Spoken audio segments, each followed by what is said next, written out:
सहनः भवतु सहनौ भुनक्तु सह वीर्यं करवावहै तेजस्विनावधीतमस्तु मा विद्विषावहै। ओम शांति शांति शांति। ओम पूर्णमदः पूर्णमिदं पूर्णात् पूर्णमुदच्यते पूर्णस्य पूर्णमादाय पूर्णमेवावशिष्यते।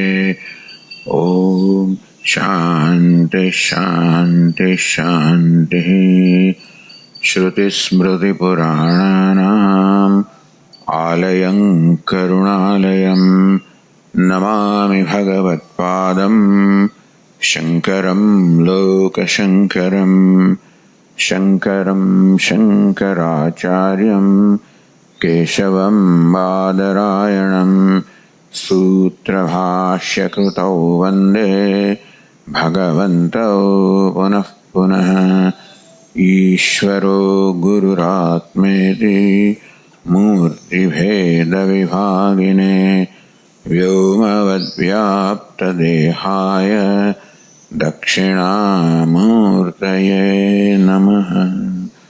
ॐ पार्थाय प्रतिबोधितां भगवता नारायणेन स्वयं व्यासेन ग्रथितां पुराणमुनिना मध्ये महाभारतम् अद्वैतामृतवर्षिणीं भगवतीम् अष्टादशाध्यायिनीम् अम्ब त्वामनुसन्दधामि भगवद्गीते भवद्वेषिणीम्। यं ब्रह्मा वरुणेन्द्ररुद्रमरुतः स्तुन्वन्ति दिव्यैस्तवैः वेदैः साङ्गपदक्रमोपनिषदैः गायन्ति सामगाः ध्यानावस्थिततद्गतेन मनसा पश्यन्ति योगिनः यस्यान्तन्न विदुःसुराः सुरगणाः देवाय तस्मै नमः।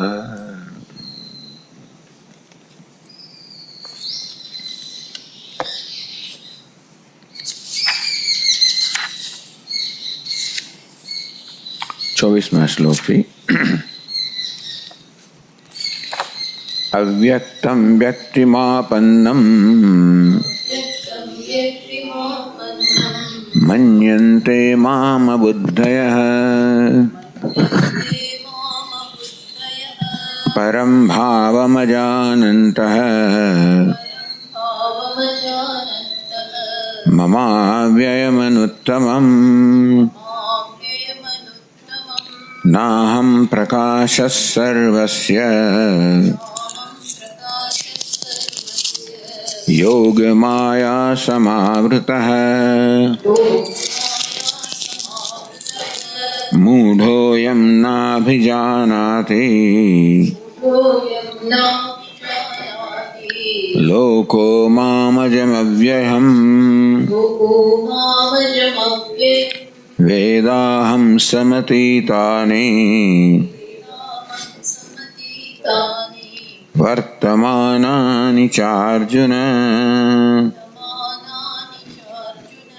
भविष्याणि च भूतानि मां तु वेद न कश्चन।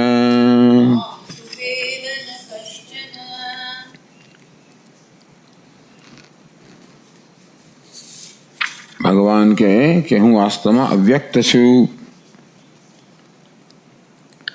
क्यारे इंद्रियोना ज्ञान विषय નથી છતાં પણ વ્યક્તિમાપન્નમ એવા આત્માને લોકો વ્યક્તિ માને છે।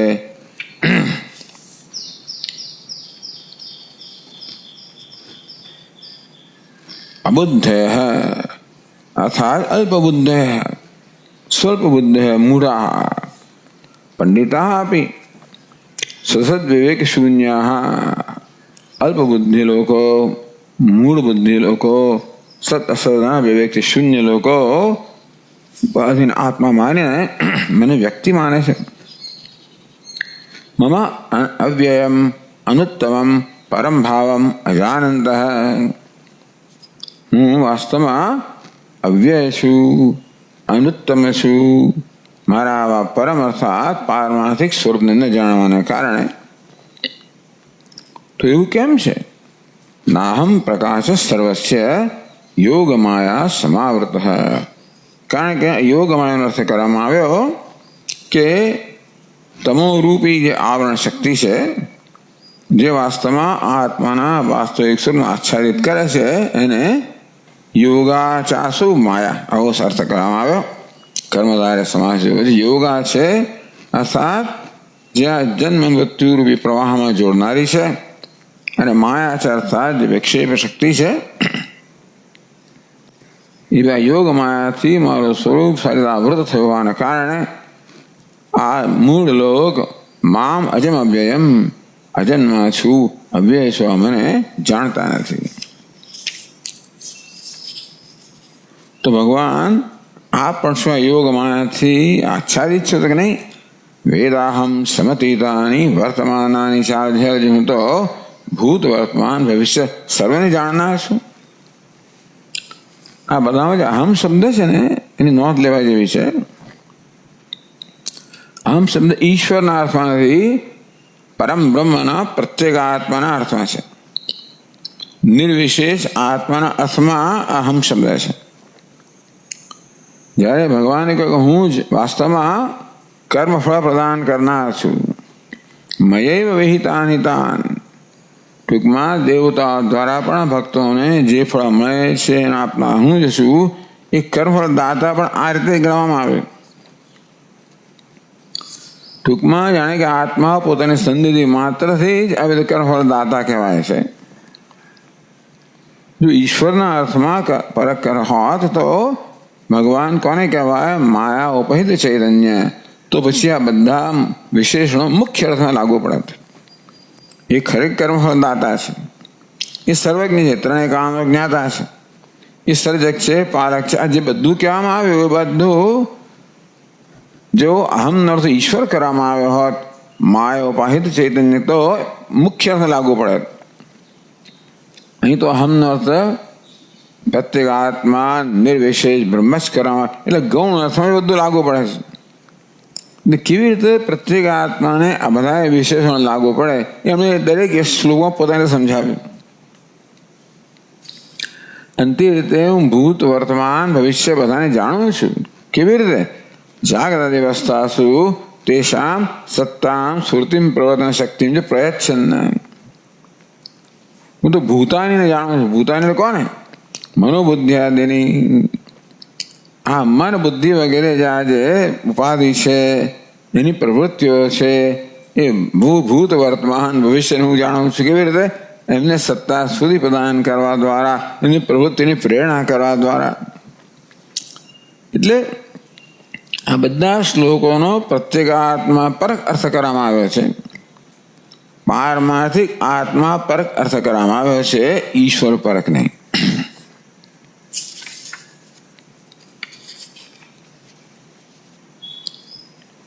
હવે 440 પાન પર આગળ વધીએ તો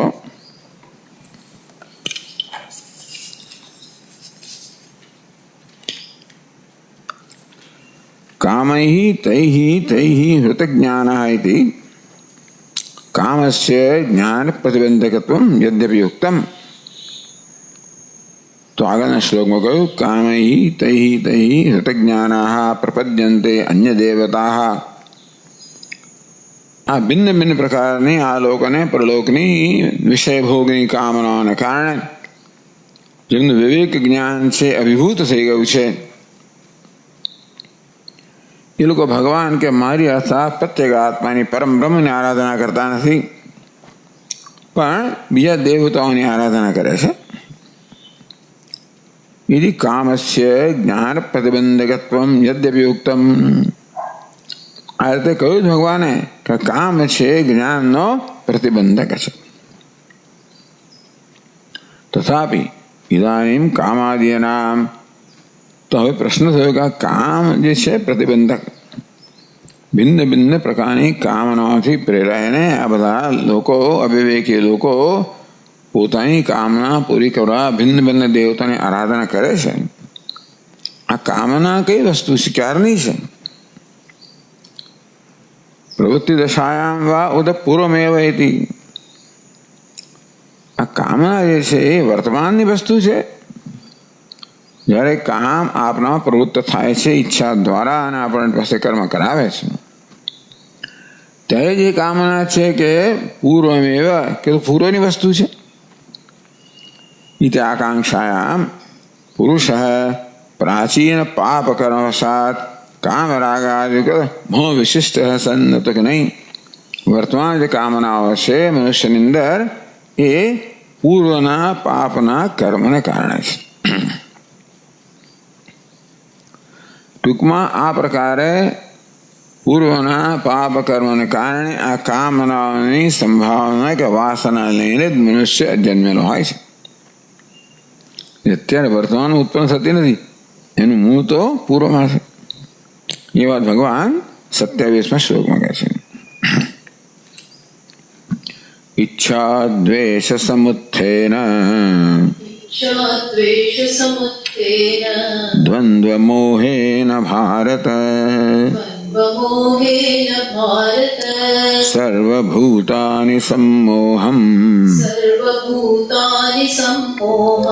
सर्गे यान्ति परन्तप.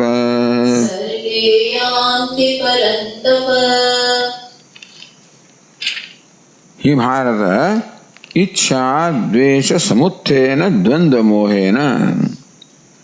ઈચ્છા દ્વેષ સમુત્થેન, ઈચ્છા અને દ્વેષમાંથી સારી રીતે એની ઉત્પત્તિ થઈ છે, જે ઉત્પન્ન થયા છે એવા દ્વંદ્વ મોહથી. હે પરંતપ અર્જુન, અહીંયા બે સંબોધન છે. સર્વભૂતાની સર્ગે સંમોહમ યાંતિ. બધા જ ભૂતો જન્મથી સંમોહને પામેલા છે. એટલે કામના છે લઈને જન્મ્યા છે, કારણ વાત અહીંયા કહેવા માંગે છે. એટલે આ વાત થઈ ગઈ છે તો ભગવાન ફરી કેમ કહે છે? એ પ્રકારે એમની આ સંગતિ છે. તો કે જે કામની વાત આગળના શ્લોકમાં કરવામાં આવી, કામ તૈતૈ એ જ કામ વિશે ભગવાન થોડી વધારે સ્પષ્ટતા કરે છે કે આ કામ કોઈ વર્તમાન જન્મની વસ્તુ નથી, એ તો પૂર્વ જન્મમાં કરેલા કર્મની અને પાપ કર્મની ઉપજ છે, એવું કહ્યું ટીકાકારે. તો ટીકામાં સમજાવે છે, ઈચ્છા દ્વેષ સમુત્થેન. ઈચ્છા કોને કહેવાય? ઈચ્છા અનુકૂલે પ્રીતિ. જે અનુકૂળ હોય એમાં પ્રીતિ હોવી એનું નામ ઈચ્છા. અથવા અનુકૂળમાં પ્રીતિ ઈચ્છા જન્માવે. અનુકૂળ તો અપ્રીતિ, એનાથી વિરુદ્ધ પ્રતિકૂળ છે એના પ્રત્યે પ્રીતિ, એનું નામ દ્વેષ. ટૂંકમાં રાગ અને દ્વેષ. એમાં તાભ્યામ સમુત્થેન સમુત્પન્નેન, એ બેમાંથી જન્મેલો. તાભ્યામ પાંચમી વિભક્ત થઈ અને દ્વિવચન થયું. ઈચ્છા અને દ્વેષ એ તાભ્યામ બેમાંથી. સમુત્થેન સમ્યક ઉત્થેન, ઉત્થાનમ ઉત્પત્તિ, સમ્યક ઉત્થેન અથવા તો ઉત્પન્નેન. તો સમુત્થેન સમુત્પન્નેન કેવું છે? દ્વંદ્વ મોહેન. જો ઈચ્છા દ્વેષ સમુત્થેન અને દ્વંદ્વ મોહેન, આ બંને તૃતીયા પ્રથમ વિભક્તિ છે. તેથી આ દ્વંદ્વ મોહેન શબ્દ છે એનું વિશેષણ છે ઈચ્છા દ્વેષ સમુત્થેન. એટલે કે ઈચ્છા દ્વેષ સમુત્થ જે દ્વંદ્વ મોહ છે એનાથી. દ્વંદ્વ મોહ એટલે શું કે છે? દ્વંદ્વમ છે તયો મોહશ્ચ મોહ, એવું દ્વંદ્વ મોહનો અર્થ સમજાવે. દ્વંદ્વ કોને કહેવાય? સુખમ દુઃખમ છે દ્વંદ્વ. સુખ દુઃખ કહો, માન અપમાન કહો, હર્ષ શોક કહો, સ્તુતિ નિંદા કહો, આ દ્વંદ્વ કહેવાય. તો આ દ્વંદ્વથી જન્મેલો મોહ નહીં. તયોઃ તત્સાધનયોશ્ચ વિપરીત બુદ્ધિ મોહ. એમનામાં તયોઃ સાતમી વિભક્તિ દ્વિતીય વચન વાંચ્યું. તત્સાધનયોશ્ચ આ સુખ દુઃખમાં અને સુખ દુઃખના સાધનોમાં મોહ જે છે વિપરીત બુદ્ધિ છે. ટૂંકમાં કશી વસ્તુ સુખ આવે છે એ વિપરીત બુદ્ધિ છે. સુખ નામની વસ્તુ છે એ વિપરીત બુદ્ધિ છે. અને ફલાણી વસ્તુ મને સુખ આવે છે પણ વિપરીત બુદ્ધિ છે. સુખ તો આત્માનો સ્વભાવ છે અને કશી વસ્તુનો સ્વભાવ માનવો એ જ મોહ છે. અને પછી એટલે સુખ મેળવવાની વસ્તુ એ મોહ છે. અને અમુક વસ્તુ મને સુખ આપે છે, આ સુખનું સાધન છે, એ પણ મોહ છે. એટલે સુખ દુઃખના વિષયનો જે મોહ છે કે વિપરીત બુદ્ધિ છે, એટલે એને દ્વંદ્વ મોહ કહેવામાં આવે. ટૂંકમાં દ્વંદ્વ છે ને એ દ્વંદ્વ પ્રત્યે એમાં જે મોહ છે.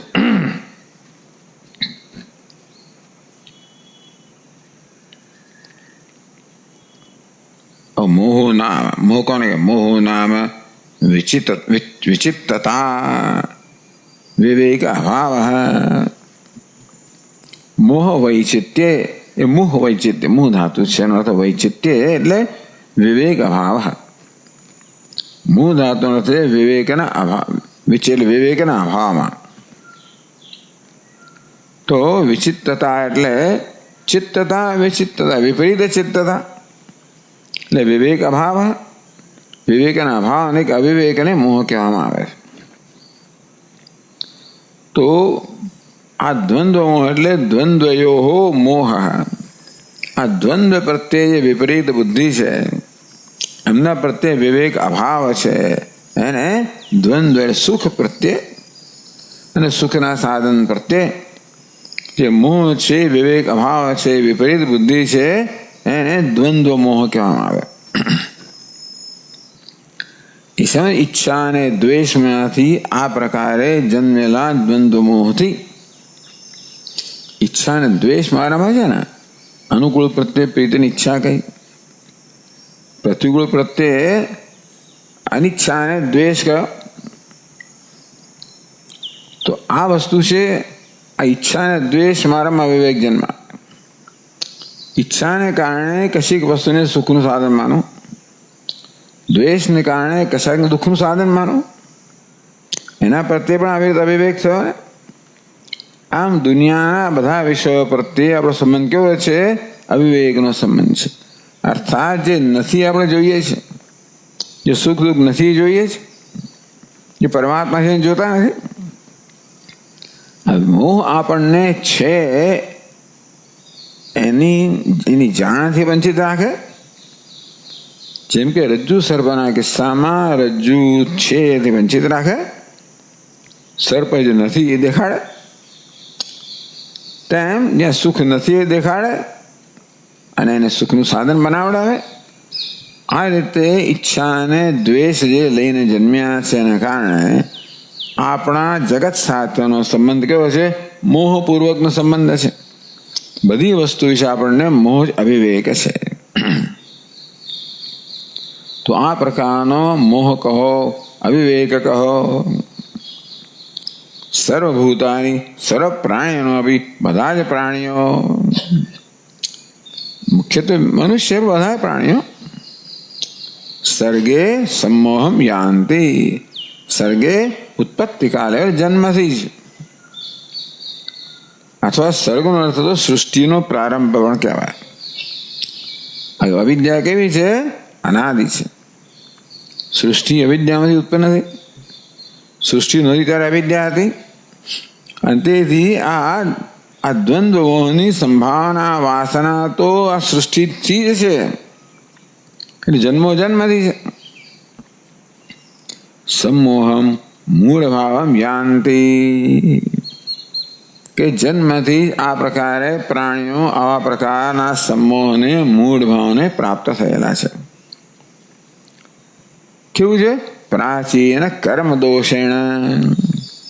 અવિદ્યા કામ જન્માવે, કામ વળી પાછો મોહ જન્માવે, મોહ પાછું કર્મ જન્માવે.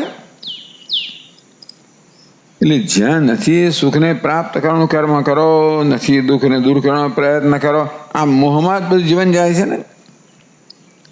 આ પ્રકાર વિપરીત કર્મ કરાવ્યા જ કરે તો વિપરીત આ પ્રકારની વૃત્તિઓ છે પણ વધારે પ્રબળ બનતી જ જાય. માટે પ્રાણી માત્ર આ પ્રકારના સંસ્કાર લઈને જન્મ્યું છે. નહીં વૈદાની પ્રાચીન કર્મ દોષેણ. આ પ્રાચીન કર્મના દોષથી આ પ્રકારે આ દ્વંદ્વ મોહ લઈને જ પ્રાણી માત્ર જન્મેલું છે. એટલે કહે છે યત એવમ આવું છે તેથી તતઃ જન્માંતરીય મહાપાપ સંભાવિત મહદોષણૈવ દ્વંદ્વમોહ વિમૂઢાઃ. કારણ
યત એવમ તતઃ, હવે જરા અવાજ સરખો થયો, જન્માંતર્ય મહાપાપ સંભાવિત મોહદોષણૈવ.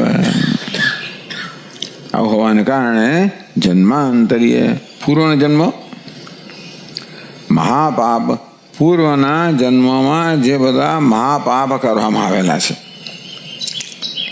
રાગદ્વેષ છે કર્મ કરાવે. જેમ જેમ કર્મ કરીએ તેમ રાગદ્વેષ તો જાણે બળતામાં ઘી હોમવા જેવું છે. એની માત્રા વધતી જાય તો ધીમે ધીમે કામ એની માત્રા વધતી જ જવાની. ક્રોધ લોભ આ પ્રકાર આવતા જવાના, અધર્મ આવતો જવાનો, પાપ કર્મ થતું જવાનું. આવી રીતે મહાપાપ સંભાવિત. પાપ એટલે ધર્મનો ભોગ, અધર્મ પ્રેરિત કર્મ કરવામાં આવે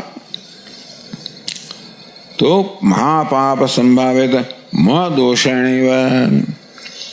આ મહાપાપથી જેનો સંભવ થયો છે એવા મોહ, મહાપાપમાંથી આ ઈચ્છા દ્વેષ જન્મ્યા, એમાંથી આ દ્વંદ્વરૂપી એમાં પ્રત્યે મોહ જન્મ્યો, તો એવા મોહ દોષેણૈવ દ્વંદ્વ વિમૂઢાઃ.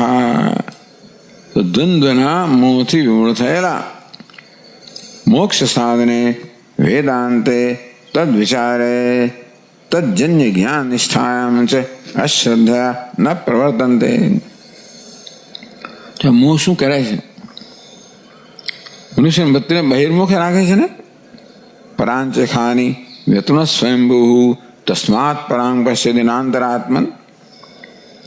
આ ઇન્દ્રિયો આ પ્રકારે આ ઈચ્છા દ્વેષ રૂપી એમાં જન્મેલા મોહમાંથી જ કારણે બહિર્મુખ છે. તસ્માત પરાંગ ન અંતરાત્મા. અંતરાત્મા તરફ ક્યાં નજર રાખતા જ નથી કોઈ. એટલે આ માણસની બુદ્ધિને કલુષિત કરી નાખે છે. આ દ્વંદ્વ મોહ છે, બુદ્ધિને કલુષિત કરી નાખે છે.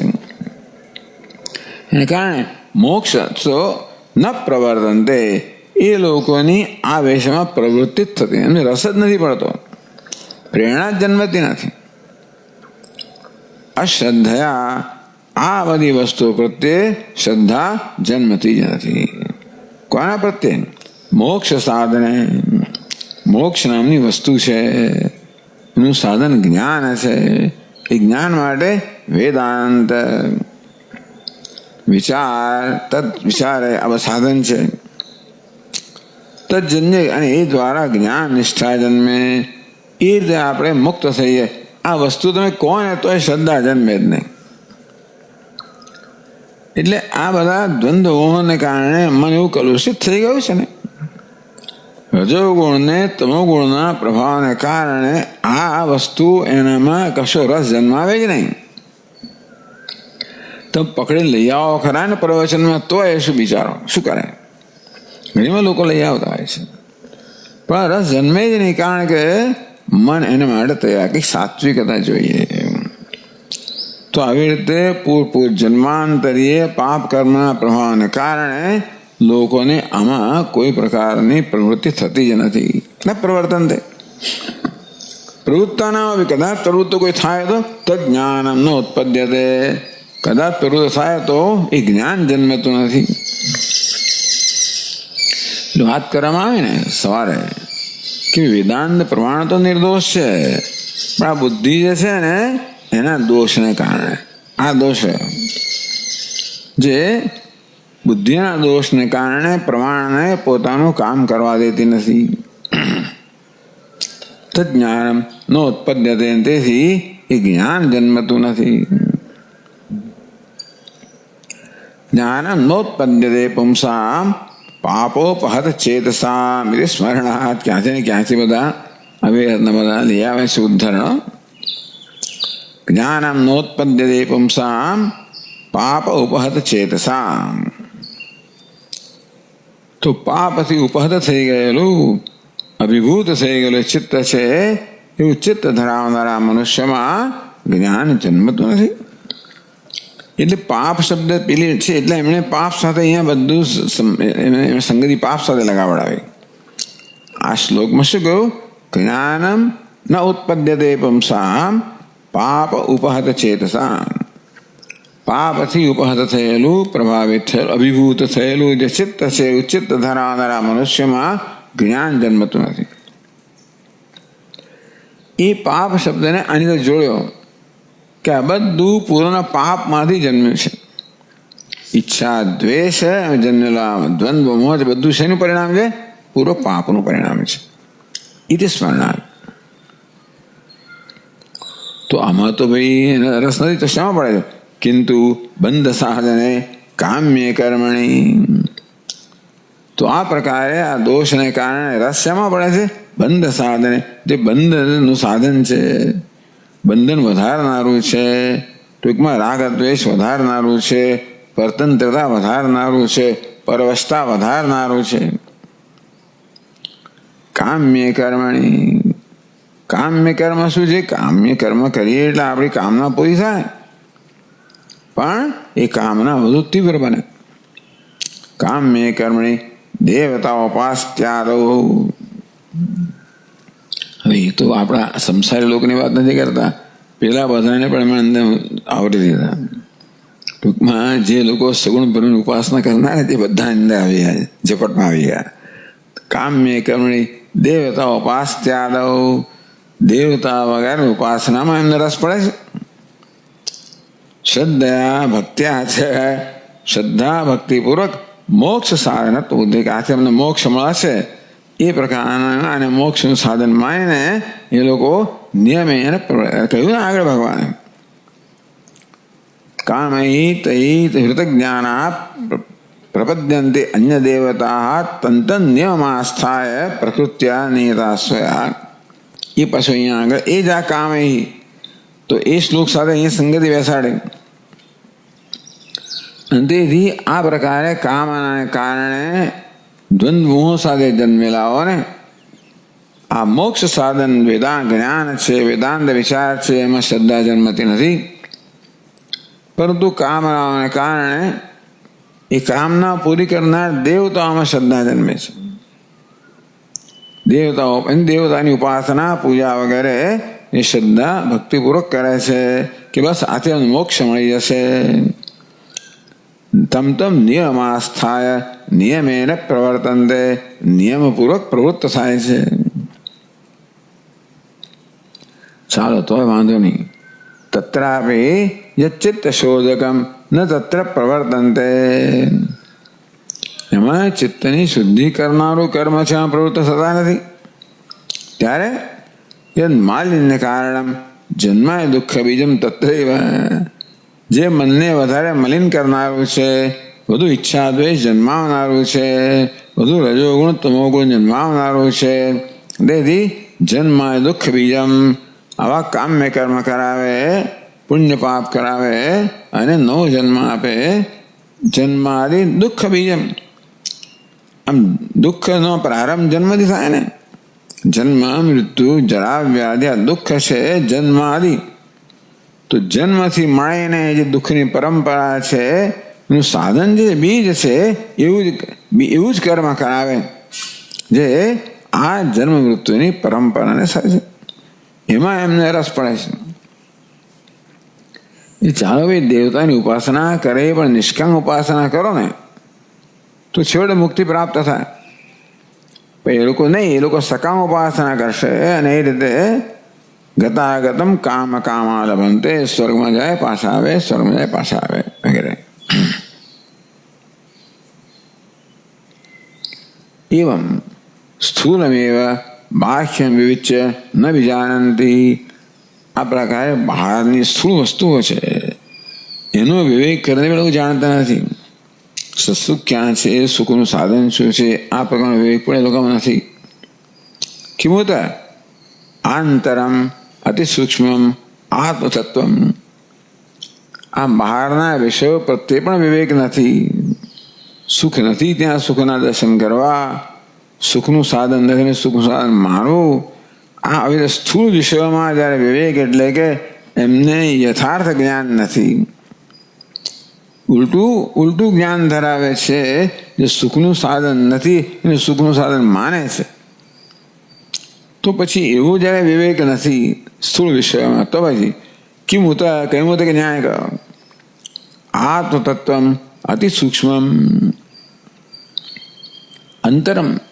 આ બહારના સ્થૂળ વિષયોમાં વિવેક ના હોય તો જે અંતર છે આ સ્થૂળ છે, અતિ સૂક્ષ્મ છે, અનાત્મા છે, આત્મા છે. આ પ્રકારે સર્વ રીતે વિલક્ષણ જે છે એના વિવેક ના જન્મે. એમાં તો કહેવાનું શું હતું? યદ દ્વંદ્વ મોહ વિમૂઢાનામ યુક્તાયુક્તાર્થ અપરિજ્ઞાનમ.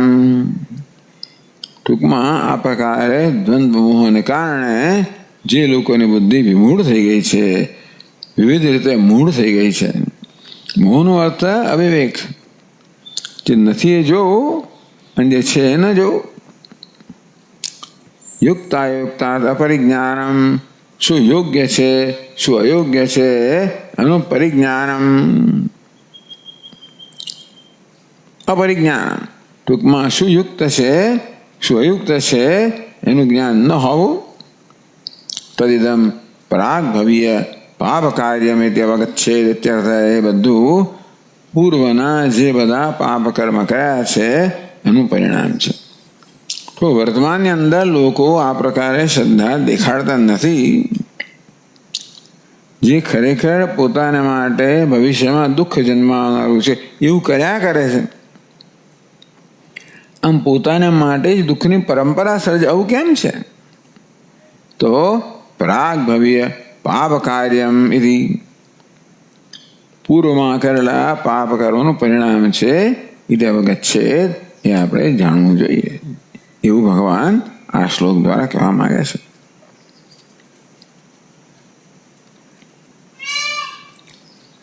તર્હિ કેન દ્વંદ્વ મોહ નિવૃત્તિ. જો આવું હોય તો પછી કેન દ્વંદ્વ મોહ નિવૃત્તિ. તો દ્વંદ્વથી જન્મેલા મોહમાંથી નિવૃત્તિ કે દ્વંદ્વ પ્રત્યેના મોહમાંથી નિવૃત્તિ કેમ થાય? કે પુનઃ દ્વંદ્વો નિર્મુક્તા ભૂત્વા, કયા છે જે લોકો આ દ્વંદ્વ પ્રત્યેના મોહમાંથી મુક્ત થઈને ત્વામ આત્મા, અહીંયા ભગવાન કયા અર્થમાં આત્મનો વાત કરે? ત્વામ આત્માનમ યથાભૂતમ વિજ્ઞાય, ભગવાન જબ આત્મા છો યથાર્થ રીતે જાણીને ભજંતી, તો આત્માને જાણવો બધા જાણે છે, અત્યારે ઉલટી રીતે જાણે છે ને એટલે આત્માને ભજતા નથી. અનાત્માને ઉલટી જાણે છે, અનાત્માને ભજે છે, અને આત્માને ઉલટી જાણે આત્માને ભજતા નથી. તો એવું કેવી થાય જેથી આત્માને યથાર્થે સમજે અને આ બધી અનાત્માની આરાધના છોડીને આત્માનું ભજન કરે? એવું કેવી રીતે આ દ્વંદ્વોથી નિવૃત્ત થવાય? અને કોણ છે જે આ રીતે આપનું ભજન કરે? આ દ્વંદ્વોથી મુક્ત થઈને આત્માને યથાર્થ જાણીને આપનું ભજન કરે એ કેવી રીતે અને એવા કોણ છે? એ આકાંક્ષાયામ, આ પ્રકારની આકાંક્ષા હોય તો પછીના શ્લોકમાં ભગવાન કહે છે યેષામ ત્વંતગતમ પાપમ જનાનામ પુણ્યકર્મણામ તે દ્વંદ્વમોહ નિર્મુક્તાઃ ભજન્તે મામ દૃઢવ્રતાઃ.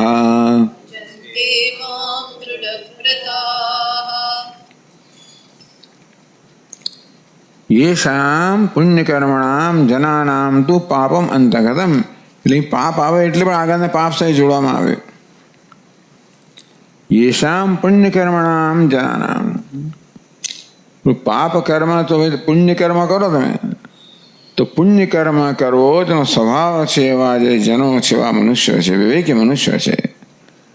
યેષામ પાપમ અંતગતમ, જેનું પાપ છે અંતને પામ્યું છે, નાશ પામ્યું છે. તે એટલે કે કોણ છે જે આ દ્વંદ્વ મોહથી નિવૃત્ત? તો આ લોકો કઈ રીતે? પુણ્યકર્મ નામ, પુણ્યકર્મથી. તે દ્વંદ્વ મોહ નિર્મુક્તા, એ લોકો આ દ્વંદ્વના મોહથી મુક્ત થાય છે. ભજન્તે મામ દૃઢવ્રતા, અને દૃઢવ્રતા સંત મામ ભજન્તે, અને દૃઢવ્રતી બનીને મારી આરાધના કરે છે. તો ટીકા કરે છે પુણ્યકર્મણામ યેષામ પુણ્યકર્મણામ જનાનામ પાપમ અંતગતમ. યેષામ પુણ્યકર્મણામ જનાનામ, જે પુણ્યકર્મ કરનારા મનુષ્યનું પાપમ અંતગતમ, પાપ અંત પામ્યું છે એ સમજાવે છે. પુણ્યકર્મણામ, પુણ્યકર્મ કરનારા એવું છે. પુણ્યકર્મણામ એટલે સમજાવશે. પુણ્યાની કર્માણી યેષામ તે પુણ્યકર્માણા, એટલે પુણ્યકર્મ એટલે પુણ્યકર્મ કરનારા, બહુરી સમાસ થયો. પુણ્યમ કર્મ યેષામ તે પુણ્યકર્માણ તેષામ પુણ્યકર્મણામ, બહુરી સમાસ થયો.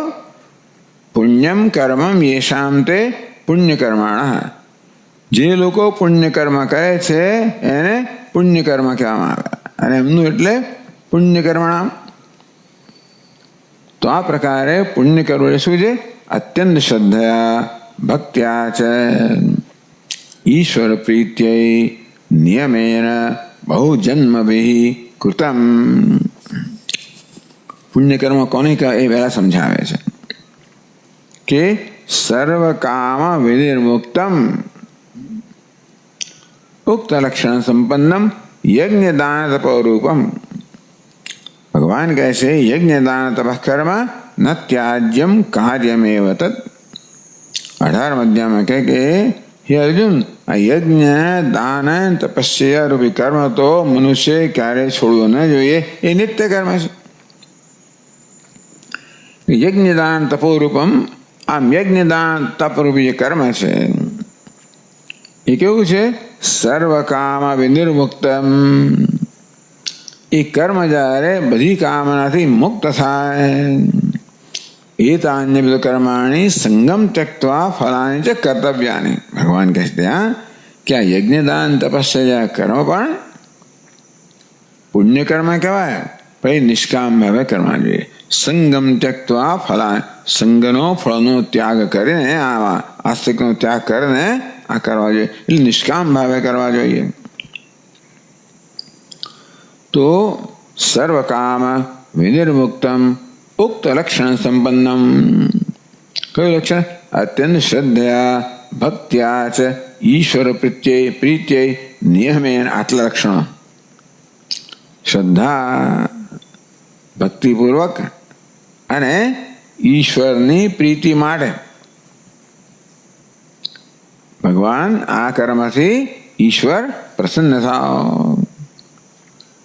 નિયમેન, પાછા યજ્ઞ દાન તપઃ જે કર્મ છે એમાં બતાવેલા નિયમ પ્રમાણે કરે.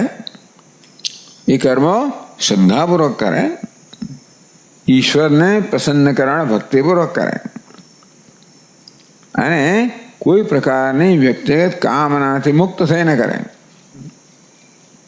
આટલું હોય તો પુણ્ય કર્મ થાય. એ ટૂંકમાં નિષ્કામ કર્મ પુણ્ય કર્મ થાય.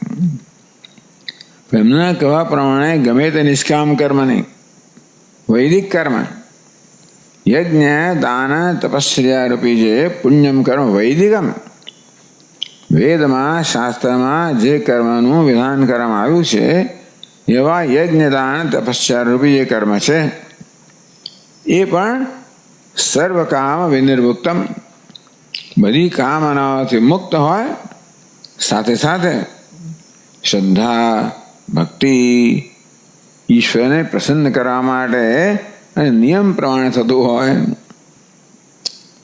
તો આને પુણ્ય કર્મની આવી વ્યાખ્યા કરવામાં આવી. ટૂંકમાં આ પ્રકારનું કર્મ છે એ આપણા પૂર્વના પાપને દૂર કરનારું છે. પુણ્ય કર્મ નહીં પણ નિષ્કામ પુણ્ય કર્મ હોય ને એ આપણા પૂર્વના પાપને ધોનારું છે. તો અંતઃકરણ શુદ્ધિ કેમ પ્રાપ્ત થાય? અંતઃકરણ શુદ્ધિ નિષ્કામ કર્મથી થાય, નિષ્કામ પુણ્ય કર્મથી થાય. પુણ્ય કર્મ એટલે ધર્મ પ્રમાણે કર્મ થાય. જોકે મહાભારતમાં તો પેલા વ્યાધની કથા આવે તો કસાઈ છે, એ જ્ઞાની હતો, ગમે તે કર્મ થઈ શકે. અહીં તો જાણે કે વૈદિક કર્મ જ કહ્યું.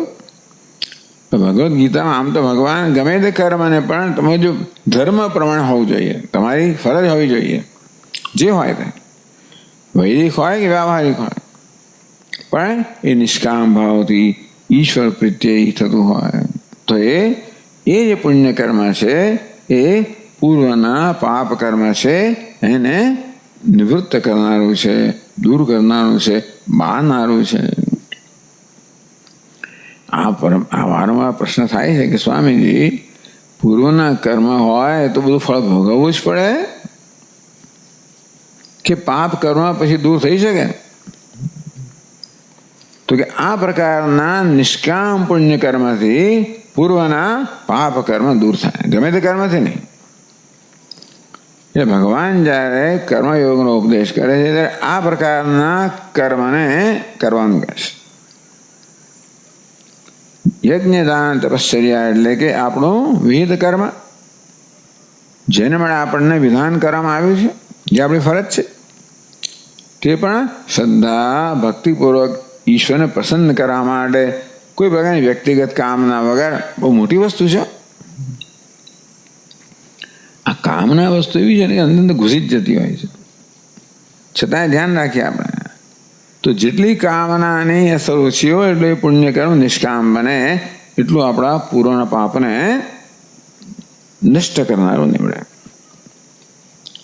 તો આ પ્રકારે પુણ્યમ કર્મ વૈદિકમ યેષામ તે પુણ્યકર્માણા પુણ્યકર્મણામ પુણ્યમ કર્મ યેષામ તે પુણ્યકર્માણા. બહુરી સમાસ તો જે લોકોનું કર્મ પુણ્ય છે એ પુણ્યકર્મ તેષામ છઠ્ઠી ભક્તિ તેષામ પુણ્યકર્મણામ. હવે બસ સમજાય. સત્કર્મ એક નિષ્ઠાનામ. પછી સંક્ષેપમાં કહું સત્કર્મ એક નિષ્ઠાનામ. સત્કર્મમાં એકમાત્ર સત્કર્મમાં જ એની નિષ્ઠા છે એવા. એટલે ટૂંકમાં જીવનની અંદર આવા લોકો હોય. બહુ જન્મ ભી કૃતમ પાછું કહે છે. પૂર્વના આ બધા પાપ કર્મ છે ને કે એક જન્મમાં તો એ દૂર થતા નથી. બહુ જન્મ ભી કૃતમ પુણ્યમ કર્મ. ખૂબ જન્મમાં આ પ્રકારના નિષ્કામ કર્મ કરવામાં આવ્યા હોય. યેષામ જનાનામ પાપમ પ્રાગભવીયમ અંતગતમ. તો જે મનુષ્ય છે એમનું પાપ એટલે પ્રાગભવીયમ પૂર્વના જન્મમાંથી જે આપણે લાવેલા છીએ, જે વારસાગત છે, જે પાપ પ્રાપ્ત થયેલું છે એમનું અંતગતમ. જે લોકોએ પાપનો અંત કર્યો છે. કયું પાપ કર્મ? જે ઈચ્છા દ્વેષ એમાંથી દ્વંદ્વ મોહ જન્માવનારું છે એ પાપ. તો આપ કીધું ધર્મેણ પાપમ અપનુદતિ શ્રવણાદ. પેલામાં જ્ઞાનામ નોત્પદે પુંસામ પાપોપહત ચેતસામ. હવે અહીંયા શું કહે છે? ધર્મેણ પાપમ. આ તો મનુસ્મૃતિમાં જ આવે છે. અપનુદતિ ધર્મથી પાપને નષ્ટ કરે છે. ઇતિ શ્રવણાદ યજ્ઞાદિ પુણ્યકર્મભિ યેષામ પાપકર્મ નિશ્શેષમ વિનષ્ટમ ભવતિ ઇત્યર્થઃ. યેષામ તુ અંતગતમ પાપમ જનાનામ પુણ્યકર્મણામ. યેષામ પુણ્યકર્મણામ જનાનામ પાપમ અંતગતમ. એ સમજાવ્યું કે યજ્ઞાદિ પુણ્યકર્મભિ યજ્ઞ દાન તપશ્ચર્યા બધા પુણ્યકર્મ વડે યેષામ અંતગતમ પાપ અંતને પામવું છે. શું? યેષામ પાપ કર્મ નિશ્શેષમ વિનષ્ટમ ભવતિ. પાપ કર્મ સર્વ રીતે નાશ પામી ગયું છે. તો એ લોકો શેનાથી દ્વંદ્વ નિવૃત્ત થવાય? તો આ પ્રકારે. અને કયા લોકો પછી ભગવાનની આરાધના કરે છે? તે બીજી પંક્તિ દ્વંદ્વ મોહ નિર્મુક્તા ભજન્તે મામ દૃઢવ્રતા. તે એમાં એક એવકાર ઉમેર્યો. સર્વ વાક્યમ સાવધારણ વાક્યમાં એવકાર ઉમેરાય. તે એવ અહીંયા છે ની અંદર શ્લોકમાં એવકાર નથી, પણ એવી છૂટ છે. કોઈ વાક્યમાં એવકાર સાવ અવધારણ સહિત અને અવધારણને ભાર દેવા માટે. તે એવ એ જ બીજા નહીં. એટલે ભગવાન ભલે સ્પષ્ટ ના કહેતા હોય પણ સમજવાનું કે આ લોકો જ માત્ર મને ભજે છે, બીજા નહીં. તે એવા પુણ્યકર્મ ભી ઈશ્વર ઉપાસ્યા છે પ્રતિબંધ નિવૃત્ત્યા. તે એટલે તે કયા લોકો? તેઓ એટલે કયા લોકો? પુણ્યકર્મ ભી ઈશ્વર ઉપાસ્યા છે પ્રતિબંધ નિવૃત્ત્યા સંપ્રાપ્ત ચિત્ત પ્રસાદ મહિમના. પુણ્યકર્મને કારણે ઈશ્વર ઉપાસ્યા છે અને ઈશ્વરની ઉપાસનાથી પણ કર્મ વગરની ઉપાસના બંને આવે. પ્રતિબંધ નિવૃત્ત્યા મળ વિક્ષેપ બંને પ્રકારના પ્રતિબંધ નિવૃત્ત થઈ જવાથી સંપ્રાપ્ત ચિત્ત પ્રસાદ મહિમના. આમ જેમને પેલી અશુદ્ધિ દૂર થાય ને એમ ચિત્ત સ્વચ્છ થતું જાય. જળમાંથી જેમ અશુદ્ધિ દૂર થાય એમ જળ સ્વચ્છ થાય ને, સુધરે પારદર્શક બને. એટલે બસ સ્પષ્ટ જોઈ શકીએ એ પ્રસન્ન એટલે સ્વચ્છ પારદર્શક. તો સંપ્રાપ્ત ચિત્ત પ્રસાદ મહિમના. આ પ્રકારે આ બધી મલિનતા દૂર થવાને કારણે જેમનું ચિત્ત જે છે એ સ્વચ્છ બન્યું. તેથી ચિત્તની પ્રસાદ એને પ્રાપ્ત થયો, પ્રસન્નતા પ્રાપ્ત થઈ છે એના મહિમાથી. એટલે આ ચિત્તનો પ્રસાદનો મહિમા શું કરે છે? દ્વંદ્વ મોહ નિર્મુક્તા. એ પહેલા દ્વંદ્વરૂપી મલિનતાને દૂર કરનારું છે આ પ્રસન્નતા. એમ કહો તો એ દૂર થાય પ્રસન્નતા જન્મે. ચાલો. સત અસત જ્ઞાનોદય પ્રતિબંધોયો દ્વંદ્વમોહ તસ્માત નિર્મુક્તા નિષ્ક્રાંતા સંત. ટૂંકમાં આગળ કહેવામાં આવ્યું કે દ્વંદ્વમોહ છે ને એ જ સદસત જ્ઞાનના ઉદયનો પ્રતિબંધક છે. સજ્ઞાનોદય પ્રતિબંધોયો દ્વંદ્વમોહ એટલે નિત્યાનિત્ય વસ્તુ વિવેક કે સદસદ વસ્તુ વિવેક. એ જે વિવેક જન્મવો જોઈએ ને. સતમાં સદબુદ્ધિ જોઈએ, અસતમાં અસત બુદ્ધિ જોઈએ. ના સતો વિદ્યતે ભાવ, ના ભાવો વિદ્યતે સત. ઉભયોરપી દૃષ્ટોંત ત્વનયો તત્વદર્શી. તત્વદર્શીએ આ સદસત આ બંને જે છે અંત એનું સ્વરૂપ જોયેલું છે. એ જ્ઞાન જન્મે તો એનું નામ જ્ઞાન. તો એ જ્ઞાન આ જે દ્વંદ્વ મોહ છે ને એ આ જ્ઞાનમાં પ્રતિબંધક હતો. કે મોહ એટલું ઉલટું જ જ્ઞાન થઈ ગયું છે ને. વિપરીત જ્ઞાન છે અસતને સત માનવું. વિશ્વ વગેરે અસત છે ને સત માનવા. આત્મ સત છે ને અસત માનવો, દુઃખી માનવો. આ મોહ એ સંપૂર્ણ રીતે તદ્દન જતો રહે. આખી આપણે પ્રક્રિયા છે એને ઉલટાવી પડે. જે પ્રકાર અવિવેકથી થયેલા કર્મને કારણે આ પ્રકારનું જે થયેલું છે એને દૂર કરવા માટે વિવેકપૂર્વક કર્મ કરવા પડે. અહીંયા પુણ્ય કર્મ કહેવામાં આવ્યા, નિષ્કામ કર્મ કહેવામાં આવ્યા. તો સદ અસત જ્ઞાનોદય પ્રતિબંધોયો દ્વંદ્વ. જે દ્વંદ્વ સત અસતના વિવેક જ્ઞાનની ઉત્પત્તિમાં પ્રતિબંધ હતો. સદ અસતના વિવેકને જન્મવા દેતો નહોતો. એ પ્રતિબંધ દૂર થયો. દ્વંદ્વ મોહ નિર્મુક્તા. આ દ્વંદ્વ મોહ શું હતો? આ સદ અસતના વિવેક જ્ઞાનને માં પ્રતિબંધ હતો. એ પ્રતિબંધ દૂર થાય એટલે સદસદ વિવેક જ્ઞાન જન્મે. નિર્મુક્તા નિષ્ક્રાંતા સંત.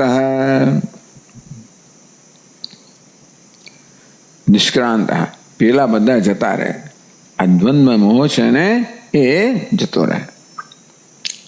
તો સંત સર્વકર્મ સત્સાધન સંન્યાસૈક સાધનેન. તો હવે કેન સાધનેન? શેનાથી મુક્ત થયા? હવે શું સાધન કરે છે? સર્વકર્મ તત્સાધન સંન્યાસૈક સાધનેન. બધા જ કર્મ અને કર્મનું સાધન. સર્વકર્મ તત્સાધન શું? સર્વકર્મ અને એ કર્મનું સાધન. સાધન સહિત કર્મ છોડવાનું. કર્મ છોડવાનું ને સાધન રાખવાનું નહીં. સાધન સહિત કર્મ છોડવાનું. તો સર્વકર્મ તત્સાધન સંન્યાસ એક સાધનેન. બધા સાધન સહિત કર્મ છોડવા એ એક જ સાધન છે આ વિવેક જ્ઞાન માટે. તો જ માણસે એને માટે નિરાંત મળે. શ્રુત્યાચાર્ય પ્રસાદ લબ્ધેન. શ્રવણ મનન વગેરે દ્વારા શ્રુતિ એને આચાર્યના પ્રસાદથી, પ્રસન્નતાથી, અનુગ્રહથી જે મળે છે એ શું? પ્રત્યેક તત્વ વિવેક વિજ્ઞાનેન. આ પ્રત્યેક તત્વ આત્મતત્વ. આત્મ વિજ્ઞાન શેની પ્રાપ્ત થાય? શ્રુત્યાચાર્ય પ્રસાદ લબ્ધેન. શ્રુતિ અને આચાર્યના પ્રસાદથી આત્મજ્ઞાન થાય. એ પ્રસાદ કેમ પ્રાપ્ત થાય? સર્વકર્મ તત્સાધન સંન્યાસ. એવું સંન્યાસ ક્યારે પ્રાપ્ત થાય? દ્વંદ્વ મોહ નિર્મુક્તા. આ પ્રકાર ક્રમ કયો કે નિષ્કામ કર્મપી પુણ્ય કર્મથી. પાપ કર્મને કારણે જે દ્વંદ્વ મોહ જન્યો જેમ જેમ ગયો દૂર થઈ ગયો તેમ પછી કર્મની જરૂરિયાત ના રહી. હવે આ કર્મ સંન્યાસ કેમ આવ્યો? કઈ કર્મથી આ કરવાનું હતું. કર્મ શું પ્રયોજન હતું? તો કે આ પ્રકારે દ્વંદ્વ મોહ નિવૃત્તિ. તો દ્વંદ્વ મોહ નિવૃત્તિ થઈ ગયા. નિષ્ક્રાંતા એ લોકો મુક્ત થઈ ગયા. અને તો પછી હવે કર્મની જરૂર નથી ને. એટલે વેદાંતિ માટે કર્મનું એક જ પ્રયોજન છે, અંતઃકરણ શુદ્ધિ. એ થઈ ગઈ એટલે કર્મ પ્રયોજન નથી, મારે કર્મ છોડવાનું. અને સાધન સહિત એટલે બધું આશ્રમ સહિત છોડવાનું. તો સાધન ગૃહસ્થ આશ્રમ છોડી દેવાનો, એનો અર્થ એવો થયો. ઘરમાં રહે નહીં એટલે એમની માટે એવું. તો પછી શ્રુત્યાચાર્ય પ્રસાદ શ્રવણમ મનન વગેરે દ્વારા શ્રુતિના આચાર્યના પ્રસાદથી પ્રાપ્ત થયેલું પ્રત્યેક તત્વ વિજ્ઞાન, પ્રત્યેક તત્વનું વિજ્ઞાન જે છે દૃઢવ્રતા. દૃઢવ્રતા એ પણ કોણ? એ છે બહુવ્રીહી સમાસ છે. એ આ લોકોનું જ નામ છે. કોણ? આ સાધકો, મુમુક્ષુ. દૃઢમ વ્રતમ યેષામ તે દૃઢવ્રતા. પાછું બહુવ્રીહી સમાસ થયો. દૃઢમ વ્રતમ યેષામ તે દૃઢવ્રતા. દૃઢમ એટલે શું? અપ્રતિહતમ. ટૂંકમાં જે વળી પાછું જેમાં કોઈ પ્રકારનો જે હલી ના જાય, જે પ્રભાવિત ના થાય એવું દૃઢ. થાંભલાને બરાબર ખોસલો ને અંદર હલાવો તો પછી એ હાલે નહીં, એવું દૃઢ. એટલે અપ્રતિહતમ વ્રતમ. અહીં વ્રત એટલે શું કહ્યું? બુદ્ધિ નિશ્ચય વિશેષ લક્ષણમ. આમાં વ્રતનો અર્થ પેલા બધા વર્તો નથી. વ્રત એટલે જ્ઞાનનો દ્રઢ નિશ્ચય. કયું જ્ઞાન? સર્વમિદમ અહમ ચ બ્રહ્મ એવ હેતિ. આ સર્વ અનુપણ બ્રહ્મ જ છે. આ સર્વ બ્રહ્મ છે, હું પણ બ્રહ્મ છું. જે કાંઈ બ્રહ્મ જ છે એ પ્રકારનો નિશ્ચય બુદ્ધિમાં જન્મવો. અને એ દૃઢ નિશ્ચય જન્મવો. તો આ પ્રકારના દૃઢ નિશ્ચયરૂપી વ્રત ધરાવનારાઓને દૃઢ વ્રત કહેવામાં આવ્યા. દૃઢવ્રતા.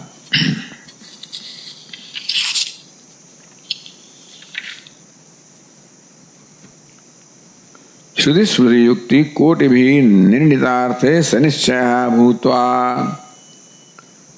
સર્વમ ખલ્વિદમ બ્રહ્મ વાસુદેવ સર્વમ. એ બધો નિશ્ચય ક્યારે જન્મે? શ્રુતિ સ્મૃતિ યુક્તિ બધું જોઈએ. શ્રુતિ યુક્તિ અનુભવ બધાથી. કોટિભી કરોડો. ચાલો. નિર્ણિતાર્થે સનિશ્ચય ભૂતવા. ટૂંકમાં જેનો નિશ્ચય કરવાનો છે. શું નિશ્ચય કરવાનો છે? સર્વમ ઇદમ અહમ ચ બ્રહ્મ એવ. સર્વ ઇદમ આ સર્વ અનુભવ બ્રહ્મ જે છે આ પ્રકારનો નિશ્ચય, દૃઢ નિશ્ચય કરવા માટે જે શ્રુતિ સ્મૃતિ યુક્તિ આ બધાની મદદથી જેમનો નિર્ણિતાર્થે આ જે નિર્ણય કરવાનો છે સર્વ બ્રહ્મ છે એમાં સનિશ્ચય ભૂતવા. એમનો દૃઢ નિશ્ચય જન્મેલો હોય એવા બનીને, એવા દૃઢ નિશ્ચય વાળા બનીને દૃઢવ્રતા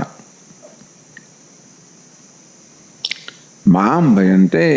ભગવાન આવા બનીને મારું ભજન કરે. પેલા ભારતના આ લોકો મારું ભજન કરે છે. મને એટલે કોને? આત્માને. નિષ્કલમ નિષ્ક્રિયમ નિર્વિશેષમ નિરાકારમ નિરંજનમ નિત્ય શુદ્ધ બુદ્ધ મુક્ત સ્વભાવ આનંદ કરે પ્રત્યેક અભિનમ પરમ બ્રહ્મ દ્વિતીયમ ભજનતે. ઈશ્વરની વાત નથી કરતા. શેની વાત કરે છે? નિષ્કલમ એટલે નિરવય કલા વગરનું, નિષ્ક્રિયમ બધી ક્રિયા વગરનું, નિર્વિશેષમ કોઈ પ્રકારના વિશેષ રહિત, નિરાકારમ સર્વ આકારથી મુક્ત, નિરંજનમ બધી અંજન એટલે બધી મલિનતાથી મુક્ત, નિત્ય શુદ્ધ બુદ્ધ મુક્ત સ્વભાવમ. નિત્ય પણ છે, શુદ્ધ છે, બુદ્ધ છે, મુક્ત છે. નિત્ય શુદ્ધ બુદ્ધ મુક્ત એવો સ્વભાવ ધરાવનારું. આનંદ એક રસમ એકમાત્ર આનંદ ઘન. પ્રત્યેક અભિન્નમ પ્રત્યેકથી અભિન્ન જે પ્રત્યેક આત્માથી અભિન્ન પરમ બ્રહ્મ છે અદ્વિતીયમ ભજનતે. તો આ પ્રકારના મારું ભજન કરવાની પ્રેરણા આ લોકોમાં જન્મે છે. એનું સર્વ પાપ નષ્ટ થઈ ગયું છે. ભજન દે એટલે શું કરે છે? નિત્ય નિરંતર એકનિષ્ઠ્યા અનુસંધતે. ટૂંકમાં આ ભગવાનનું ભજન કરવું એટલે એનું સતત અનુસંધાન કરવું. નિષ્ક્રિયમ નિષ્કલમ શુદ્ધમ વગેરે. અસંગોહમ અસંગોહમ અસંગોહમ પુનઃ પુનઃ સચ્ચિદાનંદ રૂપ અહમ અહમેવ અહમ. આ પ્રકારે સતત અનુસંધાન કરવું આ લોકો જ કરે. નન્ય વૈષયિક સુકલ ભ્રમભ્રાંતા. તો વિષયના સુખના ભ્રમથી જે ભ્રાંત થયેલા છે એ બહિર્મુખ ચિત્તવાળા ક્યારેય પણ મારું ભજન કરતા નથી. આ લોકો મારું ભજન કરે છે. જેમનું સર્વ પાપ દૂર થયું છે પુણ્ય કર્મને કારણે, જેનો દ્રઢ નિશ્ચય જન્મ્યો છે, એ બધા એટલે દ્વંદ્વ મોહથી મુક્ત થયા છે. એ લોકો દૃઢ નિશ્ચયવા બનીને મારું ભજન કરે છે. ઓમ પૂર્ણમદઃ પૂર્ણમિદં પૂર્ણાત પૂર્ણમુદચ્યતે પૂર્ણસ્ય પૂર્ણમાદાય પૂર્ણમેવાવશિષ્યતે. ઓમ શાંતિ શાંતિ શાંતિ. શંકરં શંકરાચાર્યં કેશવં બાદરાયણં સૂત્રભાષ્યકૃતૌ વંદે ભગવन्तौ પુનઃ પુનઃ. ઈશ્વરો ગુરુરાત્મેતિ મૂર્તિભેદવિભાગિને વ્યોમવદ્વ્યાપ્તદેહાય દક્ષિણામૂર્તયે નમઃ. ઓમ શાંતિ શાંતિ શાંતિ. હરિ ઓમ. શ્રી ગુરુભ્યો નમઃ. હરિ ઓમ.